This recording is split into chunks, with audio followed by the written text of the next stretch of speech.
রাধে রাধে বন্ধুরা, কেমন আছো তোমরা সবাই? আশা করতেছি সবাই খুব ভালো আছো, সুস্থ আছো। আর আমি কিন্তু ভালো আছি। আজকে আবার নিয়ে চলে আসলাম একটা নতুন ভিডিওটা আশা করতেছি ভিডিওটা তোমাদের ভালো লাগবে। তো চলো ভিডিওটা স্টার্ট করা যাক। তো সকাল সকাল ভাবলাম আমার চেহারাটা দিয়ে ভিডিওটা স্টার্ট করি। প্রত্যেকদিন তোর কাজ বাজ, ঘর ঝাড় দেওয়া, বিছানা তোলা, এইগুলো নিয়ে স্টার্ট করি। তো আজকে ভাবলাম আমার থেকে স্টার্ট করি। তো কালকে যে রাত্রে মেহেন্দিগুলি পড়লাম, তো সেটাই আর কি কতটা রং হয়েছে, কেমন হয়েছে দেখতে তোমাদের একটু দেখাবো না বলো? এত কষ্ট করে আঁকছি, সেটা দেখাইছি, কিন্তু কেমন রেজাল্ট হলো সেটা তো জানানো খুবই দরকার।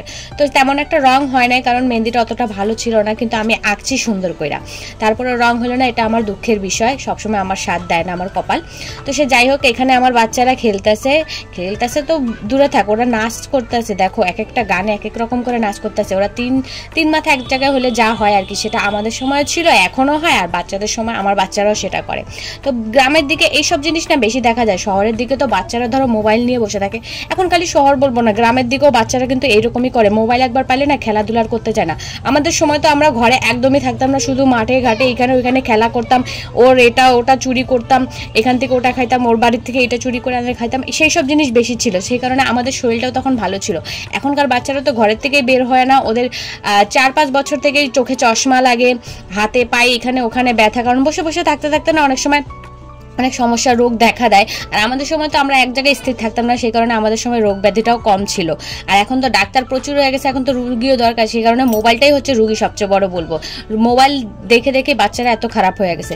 তো এই একজন দেখো সাপের মতো শুয়ে শুয়ে ভাত খাইতেছে। আমার মেয়েটার অভ্যাস এত খারাপ যে ওর বাবার কাছে সবসময় বকা খায়।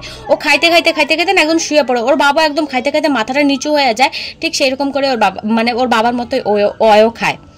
যতই বকা দেই তত ওর কানে যায় না। তো সে জায়গায় ওকে ভাত দিয়ে চলে আসলাম ঘরের দিকে, কারণ কর্তামশাই চলে আসছিল বাজার থেকে। এখন যে লেবুগুলো আনছে উনি বিক্রি করবে বলে, সেগুলি এখন রাখবে ফ্রিজের মধ্যে। অনেকগুলি লেবু আনছে জানো তো।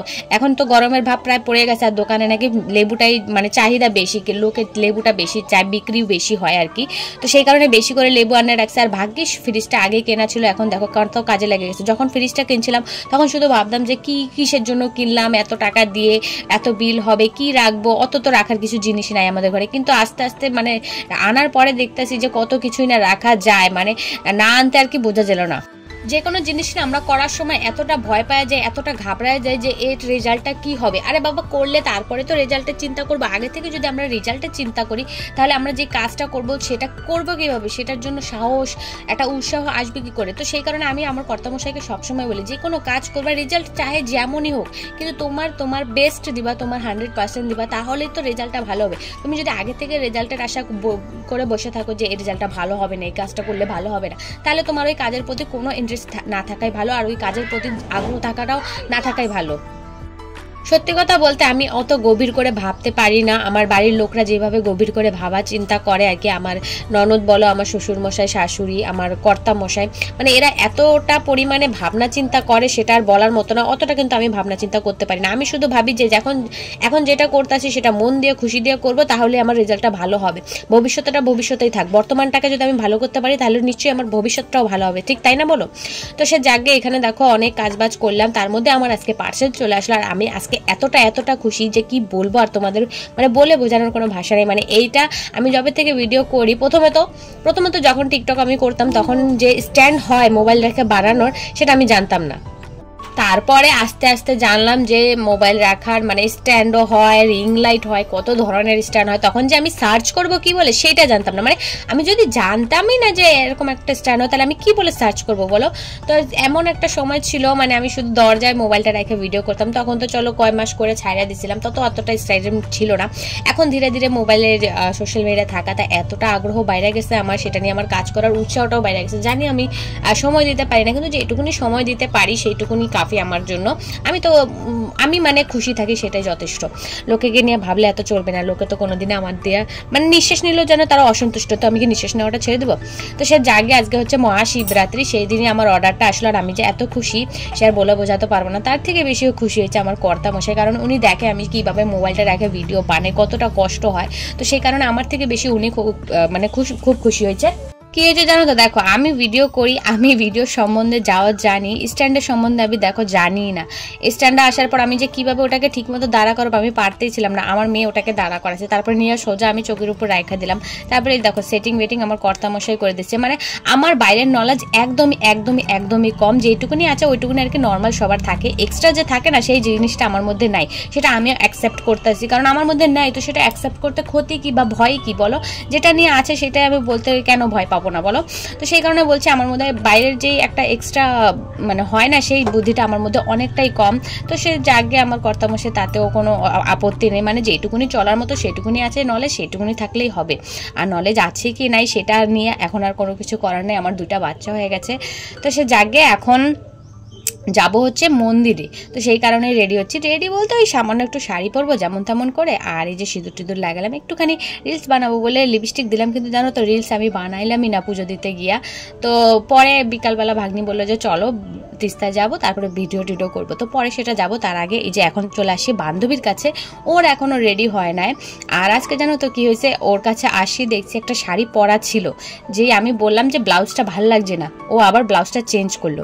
ব্লাউজটা চেঞ্জ করার পর বললাম কি শাড়িটাও তোর উপর ভালো লাগছে না, ও তারপরে আবার শাড়িও চেঞ্জ করলো। মানে আমার বলা ওর কাছে যে কতটা ম্যাটার করে, ওর যে কতটা আমার কথাকে গুরুত্ব দেয়, সেটা আজকে আমি খুব ভালো করে বুঝে গেলাম। আগে তো বুঝতাম ঠিকই, কিন্তু তখন অতটা মানে প্রেফার হতো না, কিন্তু এখন যে ও আমি বলার সঙ্গে সঙ্গে ও গিয়ে পাল্টে দিল। এদিকে কিন্তু খুব তাড়াহুড়া চলতেছে, উপাস আছি আমরা দুইজনে, মানে এখন প্রায় বলতে পারো 2টা বাজে গেছে।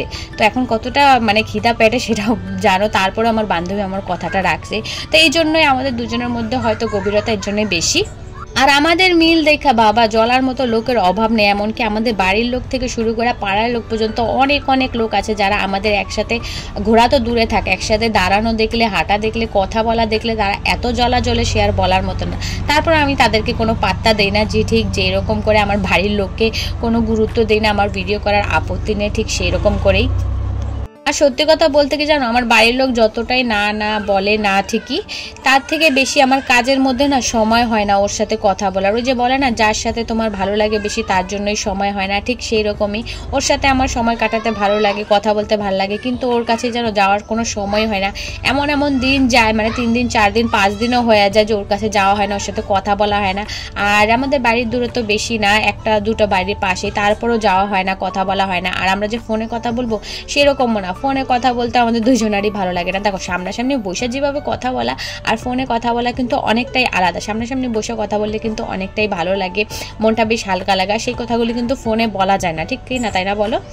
তো সে জায়গায় যে মন্দিরে চলে আসলাম, এখন তাড়াতাড়ি করে পুজো দিয়ে দিব। আসে দেখে অনেক কজন পুজো দিল, তো আমরা দাঁড়াইছিলাম। তারপরে এই যে মন্দির টন্দির পরিষ্কার করলাম, তারপরে এই তো এখন শিবের মাথায় জল ঢাইলা চলে যাব আরেক জায়গায়। আর সত্যি কথা জানো তো, আমি বিয়ের আগে কোনোদিন এসব পূজা করি নাই, না কালী পূজা না শিবরাত্রি, কোনো পূজা আমি করতাম না, শুধু বাড়িতে একটু পূজা টুজা হলে সেগুলিতে থাকতাম। কারণ আমার সাথী বলতে কেউই ছিল না বিয়ের আগে, সব স্কুলের সাথীরা ছিল। আর স্কুলের যারা বান্ধবী ছিল তাদের বাড়ি অনেক দূর ছিল, ছোটোখাটো পুজোতে যে একসাথে যাবো ঘুরতে সেরকম কোনো উপায় ছিল না। আর বিয়ের পর এই একজন পাইলাম, ওর সাথে থাইকা এখন পুজো দেওয়া, ঘোরাফেরা, কেনাকাটা, সাজুগুজু সবই আস্তে আস্তে শিখে গেলাম। আর ও সত্যি ও মানে একটা মেকআপ আর্টিস্ট বলতে পারো, ও খুবই সুন্দর সাজায়। আর এমন ভার হয়েছে যে কেউ বিউটি পার্লার থেকে সাজা আসে, ওদের সাজটা ভালো লাগে না, তারপরে আবার এসে ওর কাছে সাজছে, মানে এমনটাও হয়েছে দুই একজনের নিয়ে। তো আমার ওর কাজ সবটাই ভালো লাগে। ওর সাথে থেকে আমি অনেক কিছু শিখে গেছি, যেমন ঘোরাফেরা, সাজগোজ, তারপরে পূজা আচরে দেওয়া। সেই কারণে হয়তো আমার বাড়ির লোক ওকে পছন্দ করে না। তো সে যাই হোক, এখানে পুজো টুজো দিলাম, তারপরে চলে আসলাম এইখানের পুজো দিতে। কিন্তু এখানে আস্তে আস্তে না এখানের অঞ্জলিটা না শেষ হয়ে গেছে, আমরাও ঢুকলাম, অঞ্জলিও শেষ হয়ে গেছে, আর এখানে অঞ্জলি দিতে পারলাম না। তারপরে এই যে মহাকালের টিকা মিকা লাগালাম, তারপরে কিছুক্ষণ বসে থেকে প্রসাদ নিয়ে চলে আসলাম।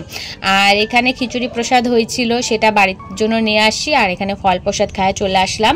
আর এখন অনেক লোক যাচ্ছিল, অনেক ভিড় হইতেছিল, তো তাড়াতাড়ি করে চলে আসলাম। আমার ছেলেটাও এখানে অনেকেই জ্বালাতন করছিল, ছোট বাচ্চা নিয়ে দেখবা একটু ভিড়ের মধ্যে থাকলে বেশিটাই জ্বালাতন করে।